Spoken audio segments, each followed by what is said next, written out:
कि मुसलमान गाय का गोश्त क्यों खाते, वो उनका सवाल है। मैं पहले बोलना चाहता हूं भाई साहब आनंद जी कि एक मुसलमान अच्छा मुसलमान रह सकता है 100% शाकाहारी होने के बाद भी। A Muslim can be a good Muslim even by being a pure vegetarian. शुद्ध शाकाहारी होने के बाद भी एक मुसलमान 100% अच्छा मुसलमान रह सकता है। लेकिन क्योंकि अल्लाह सुब्हाना व तआला हमारा रब, हमारा खालिक, कुरान मजीद में अल्लाह ताला फरमाते हैं सूरह माइदा में सूरा नंबर 5 आयत नंबर 1 में अल्लाह ताला फरमाते कि आप उन 4 पायों जानवरों का गोश्त खा सकते हैं जिनकी हमने इजाजत दी है। अल्लाह ताला फरमाते हैं सूरह नहल में सूरा नंबर 16 आयत नंबर 5 में कि आप कैटल का गोश्त खा सकते हैं। कुरान में जिक्र आता है सूरह मोमिनून में सूरा नंबर 23 आयत नंबर 21 में कि आप कैटल में से आपको मिलता है दूध, उनमें से मिलती है आपको गर्मी और आप इनका गोश्त खा सकते हैं। तो जब अल्लाह सुब्हाना व तआला हमारा खालिक, हमारा मालिक कहता है कि आप गोश्त खा सकते, तो क्यों हमें नहीं खाना चाहिए? मैं आपको कोशिश करूंगा बताने के लिए कि आज की साइंस ये कहती है कि हमारे जिस्म में हमको प्रोटीन की जरूरत है, कम से कम 23 एमिनो एसिड की जरूरत है। यही 23 में से 8 एमिनो एसिड हमारे जिस्म में नहीं बनते। उसके लिए फर्ज है कि ये हमारे खाने में हमें ये अमीनो एसिड मिलना चाहिए। कोई भी शाकाहारी, कोई भी भाजी पाला नहीं है जिसमें आटों के आटो अमीनो एसिड मौजूद है। फ्लैश में, गोश्त में आटो अमीनो एसिड मौजूद है। इसे साइंस कहती है कंप्लीट प्रोटीन, कंप्लीट फूड। आज साइंस ये कहती है कि फ्लैश फूड में, गोश्त में प्रोटीन है, नियासिन है, विटामिन B1 है, इससे सेहत अच्छी बनती है। और आज आप देखेंगे जो जानवर जो शाकाहारी होते हैं, जो सिर्फ भाजी पाला खाते हैं, भेड़, बकरी, गाय, आप देखेंगे इन जानवरों के दांत इनके चपटे हैं, उनके पास हर्बीवोरस सेट ऑफ टीथ है। ये सिर्फ भाजी पाला खाते, गोश्त खा ही नहीं सकते। जब आप देखेंगे मांसाहारी जानवर के दांत, शेर बब्बर, चीता, उनके नोकीली दांत होते हैं। ये सिर्फ गोश्त खाते हैं, भाजी पाला खा ही नहीं सकते। जब आप अपने दांत आईने में देखेंगे तो भगवान ने, ईश्वर ने, हमारे खालिक ने हमें दोनों दांत दिया है, चपटे दांत भी दिया है और नोकीले दांत भी दिया है। अगर हमारा ईश्वर चाहता था कि हम सिर्फ भाजी पाला खाए तो ये नोकीले दांत क्यों दिया? गोश्त खाने के लिए। आज की साइंस कहती है कि जो डाइजेस्टिव सिस्टम है हर्बीवोरस एनिमल का, गाय, भेड़, बकरी के, वो सिर्फ भाजी पाला डाइजेस्ट कर सकते, गोश्त को डाइजेस्ट कर ही नहीं सकते। जो डाइजेस्टिव सिस्टम कार्निवोरस एनिमल का है, चीता, शेर बब्बर, ये सिर्फ गोश्त डाइजेस्ट कर सकते, भाजी पाला नहीं।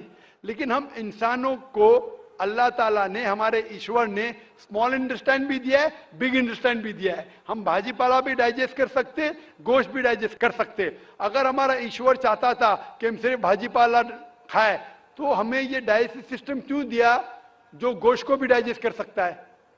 तो साइंटिफिकली हमारा जिस्म हमारे ईश्वर ने ऐसा बनाया है कि हम भाजी पाला भी खा सकते हैं, गोश्त भी खा सकते हैं। और बहुत लोगों को गलत फहमी है कि हिंदू मजहब में गोश्त खाने की ममानियत है। भाई आप हिंदू है ना? हिंदू है। आपके नाम से लगता है आप हिंदू है। हिंदू है ना सर? जी हिंदू ही है। आप हिंदू है ना?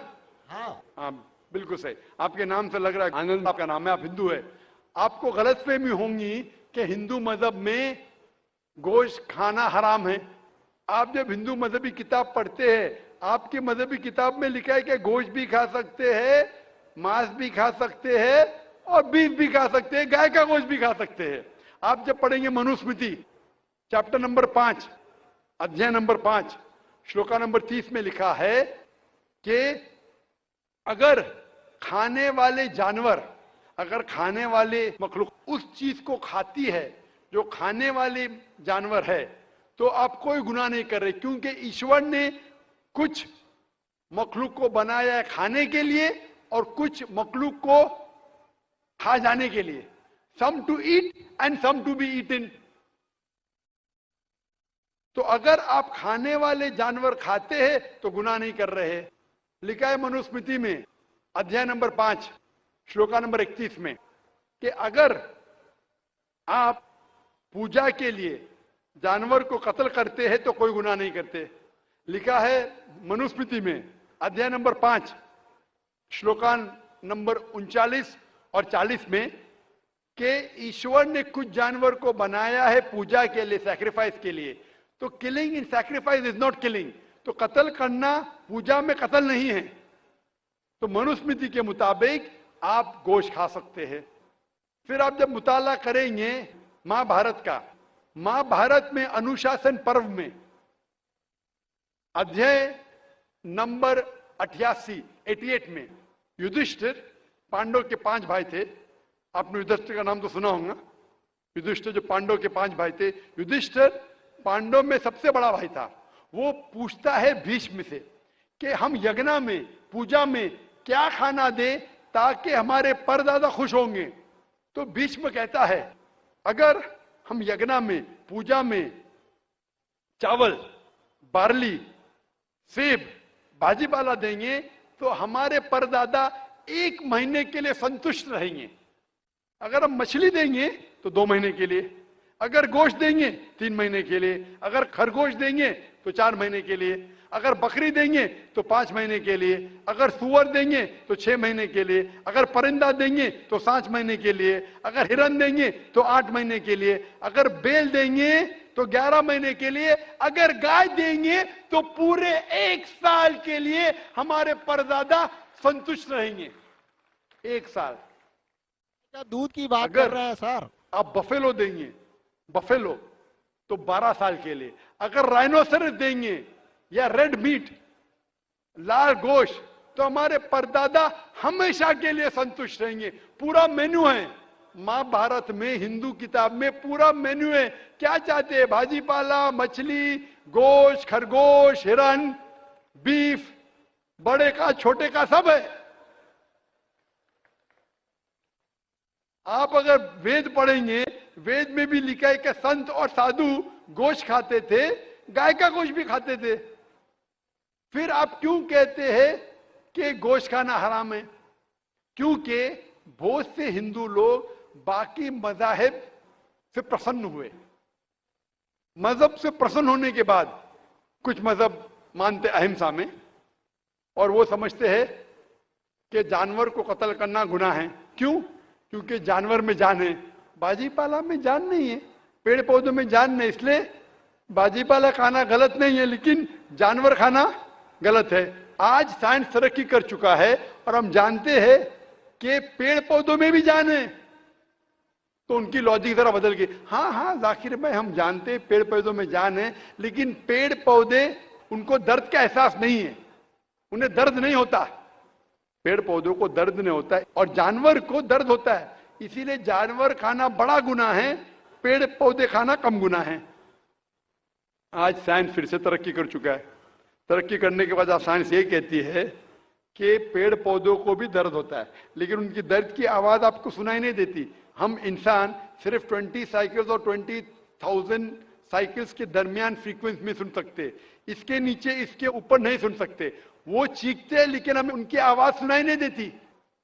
तो एक शख्स ने मुझसे सबसे ज्यादा बहस किया और कहा कि जाकिर भाई, मैं मानता हूं कि पेड़ पौधों में जान है, पेड़ पौधे को दर्द होता है, लेकिन पेड़ पौधों में सिर्फ 2 या 3 सेंसेस है, जानवरों में 5 सेंसेस है, इसलिए जानवर का कत्ल करना बड़ा गुनाह है। तो मैंने उससे पूछा कि अगर आपका भाई पैदा होता है 2 सेंसेस कम के साथ, वो सुन नहीं सकता है और बात भी नहीं कर सकता है, गूंगा है और बहरा है, जब वो बड़ा होता है और अगर कोई इंसान उसका कत्ल करता है तो क्या आप जाके कहेंगे जज से, मिलॉर्ड कातिल को कम सजा दो क्योंकि मेरा भाई गूंगा था, बहरा था, वो सुन नहीं सकता था, बात नहीं कर सकता था? आप तो कहेंगे कातिल को डबल पनिशमेंट दो, मेरा भाई तो मासूम था, ना सुन सकता था ना बात कर सकता था। इस्लाम में 2 सेंसेस लेस और 2 सेंसेस वो नहीं। इस्लाम में अल्लाह ताला फरमाते सूरह बकरा में सूरह नंबर 2 आयत नंबर 168 में 168 में, eat of the good things which Allah has provided you, जो अच्छी चीज आपको आपके अल्लाह ने दिए उसको आप खा सकते हैं। तो आप अगर मुताला करेंगे मजहबी किताबों का और साइंस का, गोश्त खाना कोई गलत नहीं है। और मुझे खुसूसन कोई गिला शिकवा नहीं अगर गैर मुस्लिम, अगर हिंदू गोश्त नहीं खाते, मुझे कोई गिला शिकवा नहीं। क्योंकि अगर सब हिंदुस्तानी गोश्त खाने लगेंगे तो हिंदुस्तान में गोश्त का भाव बढ़ जाएगा। आज महंगाई का जमाना है, पेट्रोल का भाव बढ़ रहा है, सब हिंदुस्तानी गोश्त खाने लगेंगे तो गोश्त का भाव भी बढ़ जाएगा। तो मुझे कोई गिला शिकवा नहीं आप अगर गोश्त नहीं खाते। लेकिन अगर आप ये कहेंगे कि गोश्त खाना गलत है तो आपको आपकी मजहबी किताबों के बारे में नहीं पता है और साइंस का भी नहीं पता है। अगर आप कहेंगे किसी की जान नहीं लेना चाहिए तो आप 2 मिनट भी जी नहीं सकते। हम जो सांस ले रहे हैं ये जर्म्स है, जर्म्स में भी जान है। आप सांस लेने से उनका कत्ल कर रहे तो आप जी नहीं सकेंगे। इस्लाम में यह है कि जो चीज की इजाजत है वो आप खा सकते, जो हराम है उसको नहीं खाना चाहिए। Hope that answers the question.